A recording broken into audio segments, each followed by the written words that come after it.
Bismillahirrahmanirrahim. Assalamu alaikum student. This is our 10th lecture of the design and analysis of algorithm that is on the graph. हमने previous lecture में भी graph को discuss किया था, जिसमें हमने देखा था कि ग्राफ क्या चीज़ है, किस तरह हमारी रियल लाइफ में हर चीज़ में ग्राफ को यूज़ करते हैं हम। ठीक है, इसके बाद फिर हमने इसकी डेफिनेशन देखी थी। इसकी दो जो इम्पोर्टेंट टर्म्स थी वो हमने देखी थी, नोड्स यानी वर्टिसेस एंड एजेस। ये ग्राफ की सबसे इम्पोर्टेंट चीज़ें हैं। उसके बाद फिर हमने कुछ डायरेक्टेड ग्राफ और अनडायरेक्टेड ग्राफ की शक्लें देखी थी, किस तरह के होते हैं। Cyclic graph and acyclic graph को देखा था, क्लियर। उसके बाद फिर हमने थोड़ा सा BFT यानी breadth first traversal and depth first traversal पढ़ा था, उसके बारे में डिस्कशन की थी। तो आज हमने उसी को देखना है कि जो BFS यानी ब्रेथ फर्स्ट सर्चिंग, ये कंप्लीट जो डाइवर्स करते हैं हम नोड्स बाय नोड्स, उसका जो कंप्लीट प्रोसेस को BFS कहते हैं, breath first search and depth first search. इसकी हम आज मुकम्मल कंप्लीट एग्जांपल्स करेंगे कि किस तरह ये वर्क करता है, किस तरह हम इसको यूज़ करते हैं। ठीक है, तो ये जो है आज का लेक्चर ये बहुत इंपॉर्टेंट है, इसको आपने गौर से सुनना है इस लेक्चर को, और इनकी एग्जांपल्स के साथ साथ प्रैक्टिस भी करनी है, फिर ही आपको समझ आएगा। वरना आप सुनेंगे आपको लगेगा ये बहुत ईजी हम कर लेंगे, लेकिन जब आप करने बैठेंगे तो आप कहीं ना कहीं प्रॉब्लम कर लेंगे। ठीक है, चलिए आज का लेक्चर स्टार्ट करते हैं। उससे पहले मैंने 2-3 चीज़ें आपको बताई थी जो कि बहुत ज़रूरी हैं। ठीक है, एक तो उसमें सबसे पहले हम BFS को लेते हैं। जो उससे पहले भी जो सबसे एक चीज़ें हैं उसमें एक इम्पोर्टेंट चीज़ है विजिटिंग अ नोड यानी वर्टेक्स, और दूसरा क्या है एक्सप्लोरेशन ऑफ नोड। ठीक है, विजिटिंग हमने नोड्स को विजिट भी करना है और एक्सप्लोर भी करना है। विजिटिंग क्या होती है? विजिटिंग कहते हैं इसको सिंपल वर्ड्स में अगर मैं लिखूं, ये है गोइंग ऑन पर्टिकुलर नोड, कि अगर हमने किसी एक ख़ास नोड पे जाना है। लेकिन एक्सप्लोरिंग है कि विजिटिंग ऑल द नोड्स। ये मैंने लास्ट क्लास में बताया था, लेकिन ये इंपॉर्टेंट चीज़ है, इसलिए मैंने यहाँ पे लिख भी दी है स्टार्टिंग में कि विजिटिंग क्या है कि हमने ख़ास लेट्स सपोज एक ग्राफ बनाते हैं। ठीक है, अब जो मैंने लास्ट टाइम ABCD, अब इसमें जो चीज़ मैंने आपको लास्ट टाइम बताई थी, एक तो ये है कि ये नोड्स हैं, ये क्या है एजेस हैं। ये मैं आपको रिपीट करवा रही थोड़ा सा। अगर मैंने एक और हम बना लेते हैं यहाँ पे इसको भी इसके साथ, अगर मैंने पर्टिकुलर किसी नोड पे जाना है, पे जाना है, तो मैं क्या कर सकती हूँ, A से C पे आऊँगी, C से E पे आऊँगी, मेरा C डेस्टिनेशन आ गया। मुझे इन नोड्स की विजिट करने की ज़रूरत ही नहीं है। ठीक है, this is the visiting of a node. लेकिन अगर एक्सप्लोरेशन ऑफ नोड है तो मैं एक्सप्लोरेशन ऑफ नोड है, चाहे मैंने E पे आना है, D पे आना, मुझे सारे ही विजिट करने हैं। ABDEC A पे चली जाऊँ दोबारा, तो हम जहाँ पे सारे नोड विजिट हो जाए, कोई भी एक ऐसा नोड ना रहे जहाँ जो विजिट ना हो, that is a exploration of A node. मेरा ख्याल आपको समझ आ गई होगी। अब हम चलते हैं DFS की एक कंप्लीट। सबसे पहले DFS को मैं समझाने के लिए जो मैंने लास्ट टाइम बताई थी, एक सिंपल समझाने के लिए मैं आपको थोड़ा सा बता देती हूँ कि किस तरह होता है। जो BFS है और DFS है, ठीक है, इसके लिए एक और एग्जांपल ले लेते हैं। Let's suppose this is graph 1 2 3, okay, यहाँ पे 4 5, इसकी भी 2 नोट बना देते हैं, 6 7। ठीक है, इस तरह। अब BFS में क्या होगा कि किस तरह विजिट करता है BFS 1। ठीक है, स्टार्ट अगर हमने 1 से किया है, आपकी मर्जी है 3 से भी कर सकते हैं, 2 से भी, लेकिन अल्फ़ाबेटिक्स या नंबरिंग के लिहाज से 1 है, तो हमने 1 से स्टार्ट किया। ठीक है, 1 के बाद वो कौन कौन सा 1 के साथ अटैच है, 2 2 आ गया, और कौन अटैच है 4, और कौन सा अटैच है 5। क्लियर। उसके बाद वो चाहे 4 पे जाए, 4 पे जाएगा, उसके आगे कोई भी नहीं है, 5 के साथ कोई अटैच नहीं है, 2 पे जाएगा, 2 के आगे के साथ 2 ऑलरेडी लिखा हुआ, 2 के साथ कौन कौन अटैच है 6, या 3 लिख दें, 3 भी अटैच है, 3 पहले आता है 6, उसके बाद 7, उसके बाद वो 3 पे जाएगा, 3 के साथ मजीद कोई अटैच नहीं है वो नहीं, उसके बाद 6 पे जाएगा, 7 पे जाएगा, यानी जो एक के साथ अटैच है वो ऑलरेडी सबके साथ लिख दे। लेकिन डीएफएस में क्या होगा, वो पहले 1 पे जाएगा, 1 के साथ कौन कौन अटैच है 4 5 2, वो 2 पे चला जाएगा अगर ऑर्डरिंग के लिहाज से देखें, बाकियों को इग्नोर कर देगा, 4 और 5 पे नहीं जाएगा, अभी 2 पे चला जाएगा। 2 के बाद अब 2 के साथ देखें कौन कौन अटैच है 3 6 7, कोई एक नोड पकड़ेगा वो 3 पे चला जाएगा, 6 और 7 पे नहीं जाएगा। क्लियर। तो उसके बाद 3 पे जाएगा, 3 के साथ आगे मजीद उसके साथ कोई अटैच नहीं है तो वो दोबारा 2 पे आएगा, 2 से दोबारा किसी एक और नोड पे चला 6 पे आ गया। अब 6 के बाद कोई और मजीद ऐड नहीं है, फिर दोबारा वो 2 पे आएगा। उसके बाद जो इसकी नोड्स होंगी रह जाएंगी 7 पे आएगा, 7 के आगे मजीद कोई ऐड नोड नहीं है तो वो वापस आ जाएगा 2 पे, फिर दोबारा 1 पे आएगा। अब 1 के साथ 4 पे चला जाएगा, 4 के साथ मजीद अटैच नहीं, फिर दोबारा 1 पे आएगा, फिर 5 पे जाएगा। ठीक है, इस तरह वर्क करता है कि वो पहले 1 उसके साथ एक नोड को पकड़ेगा, उसकी आगे नेक्स्ट एक नोड को पकड़ेगा, फिर बाकी की नोड्स पे जाएगा। और बीएफएस क्या होता है, वो सारी नोड्स को कवर करता जाता है। ठीक है, अब इसी कंप्लीट जो है हम एग्जांपल देख लेते हैं।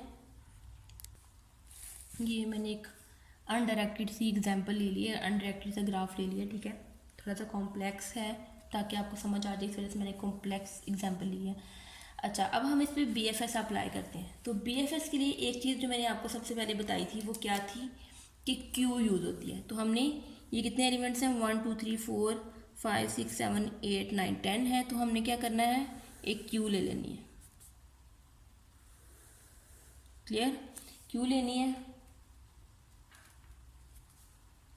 0 2 3 4 5 6 7 8 9 1 2 3 4 5 6 7 8 9 10 एलिमेंट्स की हमने क्या ली, क्यू ले ली। ठीक है, अब सबसे पहले हमने इनिशियल स्टेप जो होगा हमारा, हमने स्टार्ट कहाँ से करना है। ठीक है, यहाँ पे हमने बीएफएस लिख लेना, यहाँ बीएफएस लिख लेते हैं कि बीएफएस में क्या होगा क्यू में, और यहाँ पे क्या क्या चीज़ें आती जाएंगी। सबसे पहले हम क्या करेंगे, 1 से स्टार्ट करते हैं।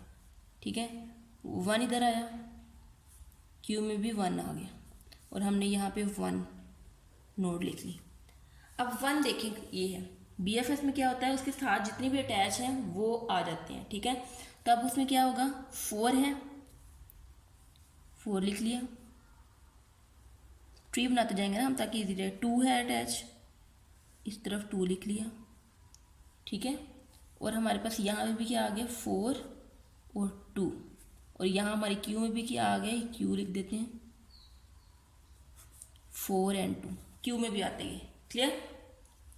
अब क्या हमने करना है, 4 और 2 जब हमारी क्यू में आ गए तो उसके बाद हमने 1 का कोई अब मज़ीद इसके साथ अटैच नहीं है। ठीक है, तो अब हमने क्या करना है, नेक्स्ट पे एक चीज़ याद रखनी है कि जब 1 के नोट्स लिखे गए तो यहाँ पे हमने 1 को कट कर देना। ठीक है, अब हमने नेक्स्ट 4 और 2 है, अब हमारी मर्जी, हम क्यू में क्या है 4 पड़ा हुआ है। ठीक है, तो हम 4 की तरफ जाएंगे। तो 4 के कौन कौन से हैं, कौन कौन से कनेक्टेड हैं 4 के साथ, 3 है, और तो कोई कनेक्टेड नहीं है। तो 4 को हमने यहाँ से डिस्कनेक्ट कर दिया, और यहाँ पे आ गया हमारे पास 3 भी। ठीक है, 4 को हमने डिस्कनेक्ट कर दिया और हमारे पास यहाँ पे भी आ गया 3। ठीक है, और यहाँ पे भी हमने लिख दिया 3। अब यहाँ पे उसके बाद 3 को ले लें। ठीक है, मज़ीद 3 को जब उसके बाद 4 के बाद क्या आ रहा है, यहाँ पे इसको देख लिया हमने 2। जब 2 पे आए तो 2 के हमने सर्च करना, 2 के कौन कौन से हैं, ये 2 है, 2 में एक तो 3 है ऑलरेडी, इसको हम 3 ऑलरेडी है तो हम इसको डॉटेड लाइन से अटैच करेंगे। ठीक है, और 2 के साथ क्या है 8 है, और 2 के साथ क्या है 5 है। ठीक है, तो 3 ऑलरेडी हमारी क्यू में है लेकिन हमने और कौन कौन से मज़ीद नंबर ऐड किए हैं, 8 एंड 5, तो हम यहाँ पर लिखेंगे 2 नंबर ऐड किए हैं 5 एंड 8, वो हमने क्यू में लिख दिए। क्लियर। अब इसके बाद तो 2 जब हमने कर लिया तो 2 को भी कट कर दिया। इसके अलावा तो 2 के साथ कोई अटैच नहीं ना, 5 है, 8 है या 7 भी है, दिस 7, तो हमने 7 क्यू में लिख दिया। क्लियर, ये हो गया। अब हमने नेक्स्ट हमारे पास क्या है, 3 क्यू को देखना है, हमने अपनी मर्जी से ट्रैवर्स नहीं करना, क्यू को देखना है 3। अब 3 के साथ 3 को कट करेंगे और 3 के कौन कौन से कनेक्टेड है, ये है 3 के साथ है 10, तो हम यहाँ लिखेंगे 10, और क्या है 9 लिख दिया, और तो कोई अटैच नहीं है, तो यहाँ पे भी हमने 10 लिखा और 9 लिखा। क्लियर। अब हमने क्या करना है, नेक्स्ट पे हमारे पास क्या आ रहा है 5।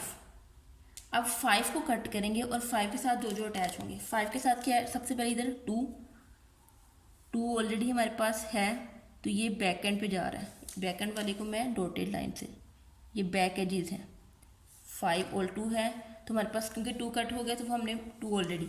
उसके बाद 5 में और कौन है, 6। अब हम 5 के साथ 6 बनाएंगे, दिस वन इज 6, और हमने क्यू में लिख भी दिया 6।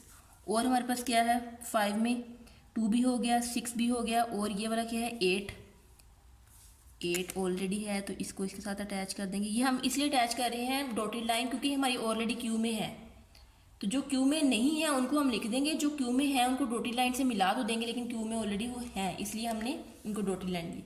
उसके बाद 7 भी है हमारे पास, 5 7 के साथ अटैच है, तो 5 को 7 भी ऑलरेडी हमारी क्यू में है।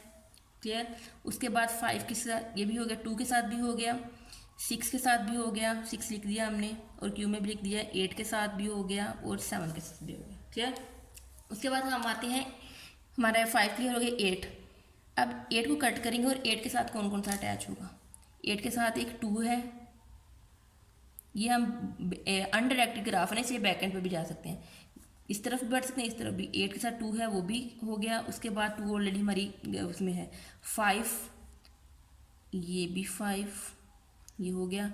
उसके बाद हमारा 8 के साथ बस ये 2 ही है, ठीक है, 5 भी हमारी क्यू में। उसके बाद हमने 7 पे जाना है, 7 को कट करेंगे हम, और 7 के साथ कौन कौन अटैच है, 7 के साथ हमारा 5 अटैच है, वो अटैच है ऑलरेडी। उसके बाद 2 अटैच, ये देखें 2 भी अटैच है ऑलरेडी।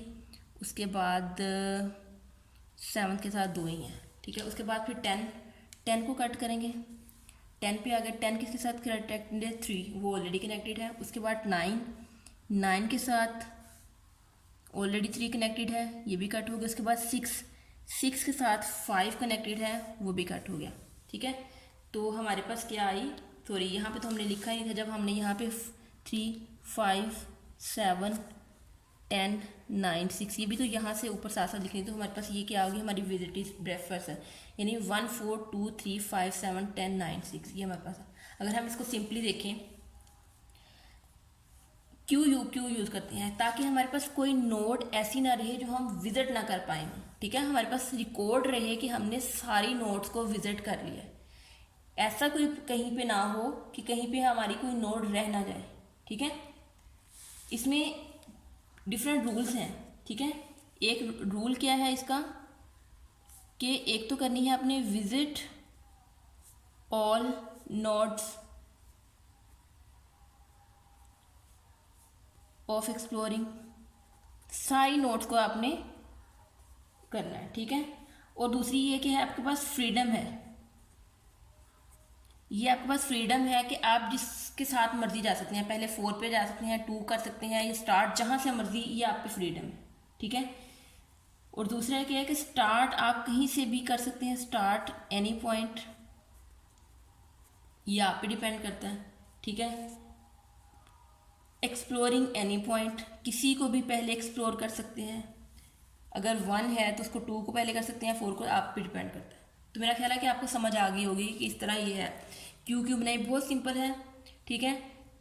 ये इसलिए देखिए कि ताकि हमारा कोई भी नोट अनविजिट ना रह जाए, हमें पता चल जाए कि हमने सारी नोट जो है वो विजिट कर ली है, और BFS की हम साथ साथ लिखते जाएंगे ताकि हमारे पास एंड पे आ जाए कि ये हमने लिखी। क्लियर? अगर एक तो शॉर्टकट में देखा जाए तो 1 के बाद 4 और 2 वो दोनों विजिट करेगा, ठीक है। उसके बाद 2 के 3 इनके साथ 3 विजिट है। 3 के बाद वो 3 के साथ कौन कौन अटैच है, अगर 2 है तो 2 के साथ 3 भी है, 2 के साथ 5 भी है, 2 के साथ 7 भी है, 2 के साथ 8 भी है, ठीक है। सॉरी, इसमें 8 हमारे पास रह गया था, हमने 8 नहीं लिखा, हमने साथ साथ ये लिखी नहीं है तो हमें पता नहीं चला। हमें साथ साथ जब हम यहाँ पे वैल्यूज एंटर करेंगे तो यहाँ पे भी हमने साथ साथ एंट्री कर देनी, ताकि हमारे पास एंड पे ये हमारे पास सर्चिंग पॉइंट्स आ जाएँ, ठीक है। वो हमने लिखे नहीं थे तो हमारे पास ये मिस हो गया। जैसे जैसे यहाँ पे तो हम कट करते जाएंगे ना, विजिट करते करते ये हमारे पास एंड पे आ जाएगी। जैसे जैसे हम पॉइंट्स यहाँ लिखते जाएंगे वहीं पे वही चीज़, ये देखिए 1 4 2 3 5 8 7 10 9 6, वही चीज़ कि हमने सारी नोट्स विजिट करी हैं और हमारे पास ये ब्रेथ फर्स्ट सर्च आ गया। अब हम चलते हैं नेक्स्ट एग्जाम्पल की तरफ, डेप्थ फर्स्ट सर्च। इसी पे हम डेप्थ फर्स्ट सर्च एक्सप्लोर करते हैं, ठीक है। अब इसी एग्जाम्पल पे हमने पहले BFS को ट्रेवर्स किया था, BFS की एग्जाम्पल ही थी, इसी पे हम DFS को सर्च करते हैं, ठीक है। DFS में मैंने क्या बताया था, इसमें हमने क्यू यूज़ की थी, इसमें हमने क्या यूज़ करना है, स्टैक। इसमें हमारे पास स्टैक यूज़ होगा। क्लियर? तो अब हमारे पास सबसे पहले हम अगर स्टार्ट 1 से ही करें उसी तरह, तो 1 हमारे पास पॉइंट है। 1 के बाद इसमें ये नहीं है कि 2 पे भी जाएगा 4 पे भी, इसमें कोई एक एक्सप्लोर करेगा, ये इसकी डिपेंड करता है, ठीक है। 1 स्टैक में आ गया, ठीक है। यहाँ पे हम DFS भी लिखते जाते हैं, 1 आ गया, ठीक है। उसके बाद 2 पे जाए या 4 पे जाए, ये आपकी मर्जी है। अगर हम 4 पे चले जाते हैं, लेट्स सपोज 4 ड्रॉ किया, तो 4 के बाद वो जिस पे डिपेंड कर जाएगा वो नहीं, 4 आ गया। अब 4 के बाद वो नेक्स्ट नोड पे चला जाएगा 3 पे, 3। अब 3 के बाद वो ये नहीं जाएगा 3 के साथ जो कनेक्टेड है BFS की तरह 2 पे भी चला जाएगा, नहीं, वो किसी एक पे जाएगा, 10 पे चले जाते हैं, ठीक है। देख रहे हैं आप कि पहले वो यूं, फिर यहाँ से यूं, फिर यहाँ से यूं, ये कि 1 4, उसके बाद 3 भी हमने लिख लिया और फिर हमने लिख दिया 10।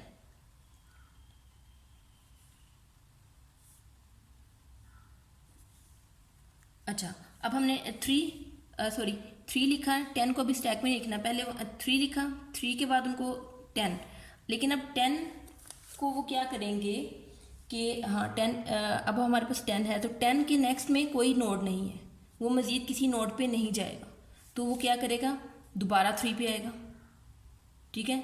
जब दोबारा 3 पे आएगा तो 3 से दोबारा क्या होगा, 4 पे आएगा, ठीक है।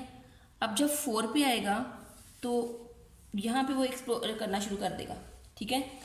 लेट्स नहीं, यहाँ पे 3 है तो 3 के ही नोड देखेगा, यहाँ पे 3 है, 3 के ऑलरेडी नोड है 9, ठीक है। 3 की ऑलरेडी नोड्स, यहाँ पे भी हमने पॉइंट्स लिखने हैं, वही तरह हम BFS की तरह भूल रहे हैं, 1 4 3 10। अब 3 की नोड है ऑलरेडी 9, तो वो 9 को ड्रॉ कर देगा, लेकिन 10 को ख़त्म कर देगा और यहाँ पे 9 आ जाएगा और यहाँ पे भी 9 आ जाएगा। अब क्या करेगा, 9 के मज़ीद नोड्स हैं नहीं, तो वो दोबारा 3 पे चला जाएगा, ठीक है। अब 3 की मज़ीद नोड्स क्या हैं, 2, तो अब वो क्या करेगा, 2 ड्रॉ करेगा और यहाँ पे भी 3 को कट कर देगा और यहाँ पे 2 लिख देगा। 3 को हमने कट करके लिखा ना, पहले तो 3 पे उन्होंने 9 लिखा था, उसके बाद 3 को कट करके 2 लिख दिया, ठीक है। अब जब 2 पे आ गया तो 2 की मज़ीद नोट्स देखनी है, 2 की मज़ीद नोट्स हैं, यस, 2 की किसी एक नोट पे चला जाएगा, लेट्स सपोज 8 पे चला गया वो, और हमने 8 को स्टैक में डाल दिया और इधर डाल दिया। 2 तो लिखा ही नहीं हमने, ये देखें अभी हम मिस कर रहे हैं, 2 लिखना था, 2 लिख के उसके बाद 8, ठीक है। अब 8 के बाद 8 की मज़ीद किस पे जाएगा, 8 की आगे हैं 5 भी है, 2 भी है, ठीक है। 8 की मज़ीद जितनी भी वो हैं, 8 पे जाने के बाद 2 तो ऑलरेडी हमारे पास है, वो इसके साथ कनेक्टेड, लेकिन वो 5 पे जाएगा, ठीक है। और हमने यहाँ पे 5 लिख दिया और ये 5 आ गया स्टैक में, ठीक है। अब उसके बाद 5 के बाद वो कहाँ जाएगा, 6 मज़ीद नोड पे चला जाएगा और यहाँ पे आ गया 6। 5 के बाद वो 6 पे भी जा सकता है और 7 में भी। यहाँ पे आ गया हमारे पास 6, स्टैक फुल हो गया तो 6 आ गया। और उसके बाद फिर क्या, यहाँ पे 6 आ गया। उसके बाद फिर कहाँ जाएगा लास्ट में वो, अब दोबारा से वो 6 के पास आएगा। 6 की मज़ीद नोड्स हैं, यस 7th आ गई, तो यहाँ पे हमारे पास 7th आ गया और स्टैक में भी आ गया 7। अब 7th की मज़ीद नोड्स हैं, यहाँ पे देखें वो ऑलरेडी सारी 5 के साथ भी कनेक्टेड है। 7th की 5 के साथ ये बैक एडिट होती हैं, ये इसको ड्रॉ कर दिया हमने, ठीक है। उसके बाद 7th की इसके साथ 2 के साथ ये हमने ड्रॉ कर दिया, ठीक है। और 7th किसके साथ अटैच है, 5 के साथ भी हो गया, 2 के साथ भी हो गया और 8 के साथ ये नहीं, ये बैक एट इज डॉटेड क्योंकि वो ऑलरेडी हमारे स्टैक में है, ठीक है। 7 यहाँ से कट हो गया। उसके बाद वो 6 पे आया, 6 के साथ 5 के साथ ऑलरेडी अटैच है, 6 भी कट हो गया। उसके बाद वो 5 पे आया। 5 कौन कौन सी नोट्स पे था, 5 के साथ 6 अटैच है, 2 ऑलरेडी हमारे पास है लेकिन इसको अटैच कर दिया। उसके बाद 5 8 के साथ अटैच है, बस यही है। और 5 7 के साथ अटैच है तो ये भी अटैच है, ठीक है। 5 भी स्टैक से चला गया। उसके बाद 8 अब देखें कि 8 किसके साथ अटैच था, 8 2 के साथ ऑलरेडी है, 8 5 के साथ भी अटैच है, बस यही दो अटैच है 5 के साथ। 8 भी स्टैक से चला गया। उसके बाद हम 9 पे आ जाएंगे। अब 9 पे आएंगे तो 9 के साथ क्या होगा कि 9 के साथ कौन कौन से अटैच थे, सिर्फ 3, वो ऑलरेडी अटैच है, कट हो गया। उसके बाद 2 पे आ गए, हमारे पास स्टैक में 2 है, तो 2 में क्या होगा कि 2 के साथ कौन कौन से अटैच हैं, 2 के साथ 3 अटैच है, ऑलरेडी है, 8 ऑलरेडी है, 7th भी ये देखें अटैच है, और 2 के साथ 5 ये देखें अटैच है, ऑलरेडी अटैच होंगे। जैसे जैसे हम आते रहे वो ऑलरेडी रिलेशनशिप्स बनते जा रहे हैं। 4 आ गया, 4 के साथ कौन कौन से अटैच थे, अब ये देखिए 4 के साथ कौन कौन से अटैच थे। 4 के साथ एक तो था 3, खाली 3 था, वो अटैच है। उसके बाद हम आ गए 1 पे, तो 1 के साथ हमारी कौन कौन सी अटैचमेंट थी, 2 थी, 1 के साथ हमारी 2 की अटैचमेंट थी और 4 की अटैचमेंट थी, यस ये देखिए 2 ऑलरेडी हमारा है इसके साथ, तो इसके साथ अटैच कर दिया और स्टैक हमारा खाली हो गया। हमारे पास ये आ गया DFS 1 4 3 10 9 2 8 5 6 7। ये हमारी सारी डेप्थ फर्स्ट सर्च की हमने ट्रैवर्स कर ली। थोड़ा सा ये डिफ़िकल्ट है BFS से, ठीक है। इसकी एग्जांपल्स आप खुद से करेंगे। इसकी मैं एक छोटी सी और एग्जांपल्स थोड़ी छोटी ले लेती हूँ ताकि आपको समझ आ जाए, उस पर हम करते हैं एक और एग्जांपल। ये मैंने एक छोटी सी एग्जांपल ली है ताकि आपको समझ आ जाए दोबारा से एक दफ़ा BFS और DFS की। स्पीड BFS रन करते हैं पहले, ठीक है। क्यू ले ली, ठीक है, 1 2 3 4 5 1 2 3 4 5, ठीक है। सबसे पहले हमने स्टार्ट अगर 1 से किया तो 1 लिया, उसके बाद उसके साथ कौन कौन से कनेक्टेड हैं, 2 खाली, तो हमारे पास 1 इधर आया, 2 दोबारा आ गया और 2 आ गया। 2 के बाद, ठीक है, अब हमने 1 कट हो गया, उसके 2 उसकी ब्रांचेस लिख ली 2। अब 2 किसी के साथ कनेक्टेड है, 2 कनेक्टेड है 3 के साथ और 4 के साथ, तो ये 3 और 4 इधर आ गया, 3 और 4 इधर आ गया। उसके बाद हमारे पास है 2 भी हो गया 3। अब 3 किसके साथ कनेक्टेड है, 3 को देखना है, 3 किसके साथ कनेक्टेड है, 4 के साथ ऑलरेडी है और किसी के साथ भी नहीं, 2 के साथ ऑलरेडी है, कनेक्टेड है, ठीक है। उसके बाद 4 को देखना है, 4 किसके साथ कनेक्टेड है, 5 के साथ, सिंपल 5। अब 5 मजीद किसी के साथ कनेक्टेड नहीं है तो 5 भी कट होगा, यहाँ 5 आ गया। इस तरह सिंपल हम सर्च करते हैं। इसी तरह DFS अगर इस पर देखें तो हमने एक स्टैक लिया, ठीक है, 1 से स्टार्ट किया, 1 आ गया, 1 के बाद वो जाएगा 2 पे, किसी एक टेबल्स पे 2 आ गया स्टैक में, और इसी तरह हमारे पास 1 और 2 DFS में आ गया। उसके बाद 2 के बाद 3 पे भी जा रहा है, 4 पे भी जा रहा है, हमने किसी एक पे लेना है, ठीक है, 3 पे कर लेते हैं और 3 स्टैक में आ गया। उसके बाद 3 जो है वो 4 पे जा रहा है और 2 पे भी जा रहा है, लेकिन हमने 4 ऑलरेडी 2 पे है तो हम 4 पे जाएंगे, और हमारे पास स्टैक में भी 4 आ गई। यहाँ पे भी हमने 3 और 4 लिखते जाना। उसके बाद 4 के बाद 5 पे आ गया, और यहाँ पे हमारे पास स्टैक में भी 5 आ गया, और यहाँ 5। अब 5 मजीद पे जा, 5 को कट किया, वो 4 पे आया। 4 किस किस पे जा रहा है? 2 पे भी, 3 पे भी, 3 पे भी है, और 2 पे बैक एज बना दी। इसको हम कहते हैं बैक एज। हमने पढ़ा था थ्योरी में बैक एज के बारे में और एक सेल्फ लूप के बारे में, अगर आपको याद हो, ठीक है। उसके बाद 4 भी कट हो गया। उसके बाद 3 किस किस के साथ कनेक्टेड है? 2 और 4 के साथ। 2 के साथ भी कनेक्टेड है और 4 के साथ भी। उसके बाद 2 आ गया। 2 किसके साथ कनेक्टेड है? 3 के साथ भी, 4 के साथ भी, 3 के साथ भी और 4 के साथ भी कनेक्टेड है। उसके बाद 1 आ गया, 1 का भी लिख लिया। ये तो हमारे पास आ जाती है। फिर हम सोच रहे हैं कि अब आपका क्वेश्चन ध्यान में होगा कि जब हमारे पास ये जो आ जाती है, हमारे पास कंप्लीट 1 2 3 4 5, तो ये हमें स्टैक की मुसीबत करने की ज़रूरत है। समटाइम्स ऐसा होता है कि यहाँ पे तो 5 नोड्स आपको पता चल जाता है, 100 नोड्स आ जाती हैं, तो आपको पता नहीं चल रहा होता कि हमने कौन सी टैवर्ड्स कर ली है या कौन सी। फिर आप काउंट करने बैठेंगे, बहुत ह्यूज लिमिट में आ रहे। तो जब हमारे पास स्टैक होगा तो स्टैक में सारे एलिमेंट्स कट कर देंगे, हमारे पास एंड पे 0 स्टैक आ जाएगा। तो इट्स मीन के क्या होगा, हमारा हमने काउंट रखा होगा, तो उससे हमें पता चल रहा होगा कि हमारा जो है हमने एंड तक सारे एलिमेंट्स विजिट कर लिए हैं। ठीक है, मेरा ख्याल है कि आपको समझ आ गई होगी कि BFS और DFS की। इसकी आप एग्जाम्पल्स को अच्छे से देखिएगा, खुद से इनको भी कीजिएगा सॉल्व बाय हैंड। इसकी डिफरेंट और एग्जांपल्स लेके आप उनको भी सॉल्व कीजिएगा बाय हैंड। जब आप खुद बाय हैंड करेंगे तो आपको समझ आ जाएगी। समटाइम्स जब आप खुद से करते हैं तो आपको समझ आ भी गई होती है, लेकिन कहीं ना कहीं आप स्टक हो जाते हैं। फिर वहाँ से जब आप खुद सोल्व करते हैं तो आपको प्रॉब्लम समझ आना शुरू होती है कि अच्छा ये इस तरह सोल्व होना है। ठीक है, तो कोशिश किया करें कि ये थ्योरेटिकल सब्जेक्ट नहीं है, इसको रट्टा नहीं लग सकता है। इसको तब भी कर सकते हैं जब आपको कॉन्सेप्ट क्लियर होगा। सेकेंडली आप इसकी प्रैक्टिस करेंगे, तो आप इसकी प्रैक्टिस करते रहें अच्छे से, ताकि आपको अच्छे से समझ आए, और जब आपकी असाइनमेंट मिले तो आप इनकी असाइनमेंट को अच्छे से सोल्व कर सकें। ठीक है, ओके जी, अल्लाह हाफिज़।